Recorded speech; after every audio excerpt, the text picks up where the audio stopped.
Ngalawa and Captain Hassan Juma.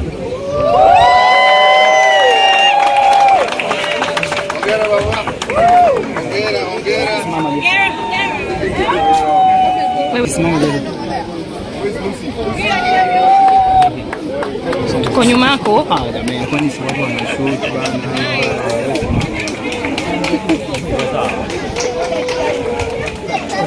Pia makofi.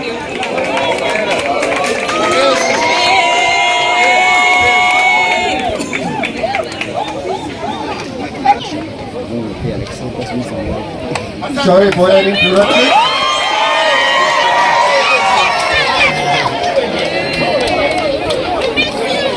Gerald still has an envelope. In second place was Kinondo Kwale. Hassan Hussein.